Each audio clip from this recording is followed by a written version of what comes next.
Сәлеметсіздер ме 5 сынып оқушылары. Бүгін сендермен жай бөлшектер және бөлшектерді оқу және жазу тақырыбы бойынша үй жұмыстарын шығару жолдарын қарастыратын боламыз. 350 мен 374 есептер аралығы. Каналға тіркелуді ұмытпаймыз. Берілген 3/50 есепте бөлшек түрінде жазыңдар дейді. Мұнда берілген суреттердегі, яғни фигуралардың біріншісіне қандай бөлігі боялған, екіншісіне қандай бөлігі боялмаған дейді. Боялған бөліктерін жазамыз. Бірінші боялған бөліктерін санаймыз.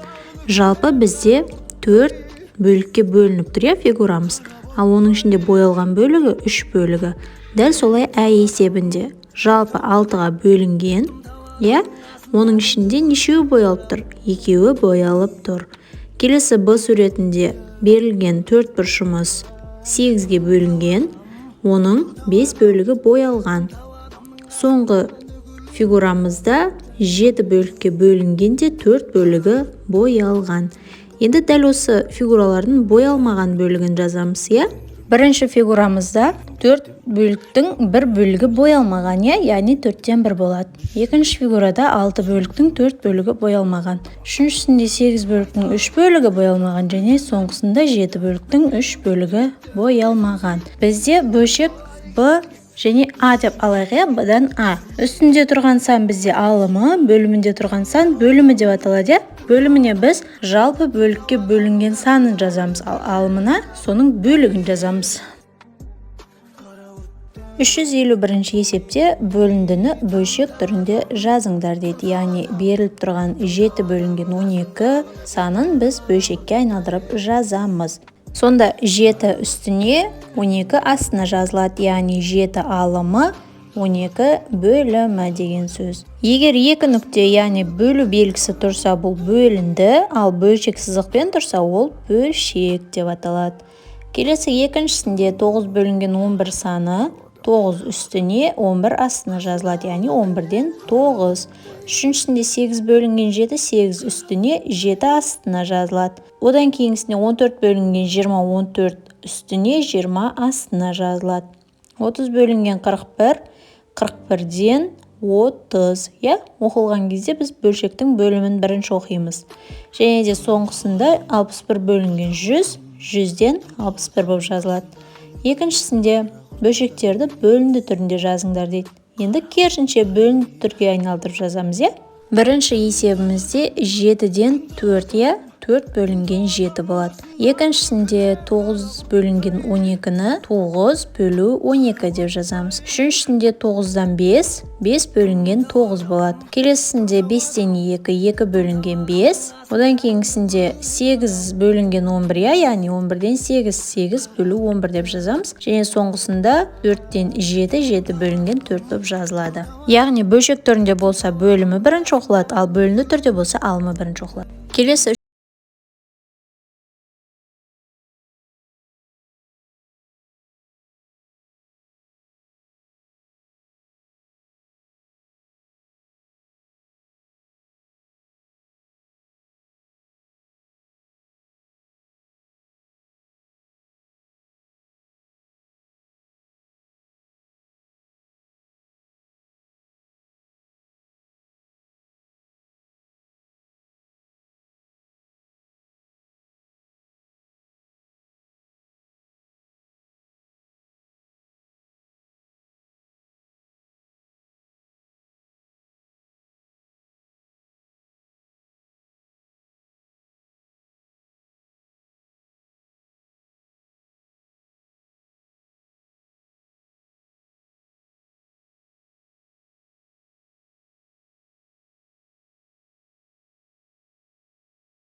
ағысқа қарсы жүзіп баратыр, ал ағыс керісінше жүзіп баратыр, иә. Қуыршақ бізде ағыспен бірге жүзеді, ал қайық оған қарама қарсы жүзеді. Есептің шартын құрастырамыз. Бірінші жылдамдық бізде ағыстың жылдамдығы, екінші жылдамдық қайықтың меншікті жылдамдығы. Уақыт бізде 4 минут. Ал арақашықтық S деп белгілейміз, және де соны табу керек, иә. Не істейміз? Бірінші біз қайық ағысқа қарсы жүзіп бара жатқандықтан, осы екеуінің айырмашылығын тауып алуымыз керек.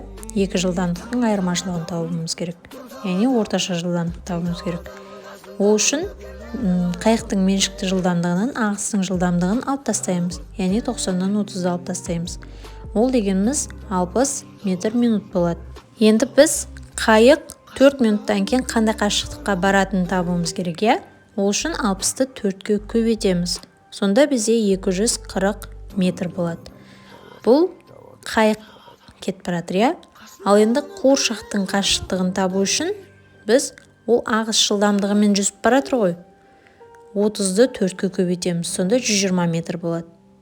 Екеуінің ара қашықтығы қандай қашықтықта болатынын табу үшін 240 пенен 120-ны қосамыз. Сонда 360 метр болады екен. 373-ші есепте теңдеуді шешіңдер дейді. Біріншісінде 87 бөлінген 4х плюс 5 тең 3. 4х плюс 5 тұра береді, 87-ні 3-ке бөлеміз. Ол 29-ға тең болады. 4х тұра береді, 5 29-ның қасына минус болып өтеді, 24 қалады. 24-ті 4-ке бөлеміз, х тең 6 болады. Екінші есепте 17 көбейтілген 3х минус 16 тең 85. 85-ті 17-ге бөлеміз, яғни 3х минус 16 тең 85 бөлінген 17. Көбейтуге керамал бізде бөлуге. 85-ті 17-ге бөлетін болсақ, 5 деген жауап қалады. 16 5-тің қасына плюс болып өтеді, 5 пен 16 қосылып 21 болады. 21-ді 3-ке бөлсек 7 болады. Х-тің мәні 7-ге тең екен. Үшіншісінде 9 көбейтілген 6х минус 13 тең 153. Көбейтуге керамал бөлу, 153-ті 9-ға бөлеміз. 6х минус 13 тең 153-ті 9-ға бөлетін болсақ 17 қалады. Ал 13 17-ның қасына плюс болып өтеді, 6х тең 30 болады. 36-ға бөлсек х тең 5 деген жауап қалады. Төртіншісінде 3 көбейтілген 8х плюс 51 тең 201. 201-дің қасына бөлу болып өтеді, 201-ді яғни 3-ке бөлеміз. Сонда 8х плюс 51 тең 201-ді 3-ке бөлсек 67. 51 67-ның қасына минус болып өтеді, 8х тең бізде 16 деген жауап қалады. 16-ны 8-ге бөлсек х тең 2. Бесіншісінде 46х минус 57 бөлінген 3 тең 27. Бөлуге керамал көбейту, яғни 3 27-ның қасына көбейту болып өтеді. Сонда 46х минус 57 тең 81 болады. 27 мен 3-ті көбейтсек, 57 81-дің қасына плюс болып өтеді. 46х тең 81 мен 57-ні қоссақ 138 болады. 138-ді 46-ға бөлеміз, сонда х тең 3 деген жауап қалады екен. Және соңғы 6-шысында 19х плюс 62 бөлінген 15 тең 13. 15 13-дің қасына көбейту болып өтеді. 13 пен 15-ті көбейтеміз, иә. Сонда 19х плюс 62 тең 195 болады. 195-тен 62-ні азайтамыз. Сонда 19х тең 133 болады. Х табу үшін 133-ті 19-ға бөлеміз. Х-тің мәні 7 болады. Соңғы 374-ші есепте Сырдария өзенінің Қазақстан Республикасы аймағынан өтетін ұзындығы 1400 км. Ақпараттық көздерден Сырдария өзенінің ұзындығын табыңдар, жүздікке дейін дөңгелеңдеңдер дейді. Сырдария өзенінің ұзындығының қандай бөлігі біздің республикамыз Қазақстанның аймағы арқылы өтетін есептеп табыңдар дейді. Ақпарат бойынша Сырдария өзенінің ұзындығы жалпы 2200 км екен. Оның Қазақстанда 1400 км бөлігі жатыр. Ол қанша бөлікті құрайтынын табу үшін 2200-ден 1400 деп жазамыз, иә. Мұнда 2 нөліміз қысқартып жіберсек 22-ден 14 болады. Оны екеуін де 2-ге қысқартатын болсақ, 11-ден 7 болады. Жауабы Сырдария өзенінің Қазақстанда 11-ден 7 бөлігі жатыр. Видеоның соңына дейін көріп тамашалағандарыңыз үшін рахмет. Каналға тіркеліп, лайк басып, комментарий жазып, қолдау білдіруді ұмытпаңыздар.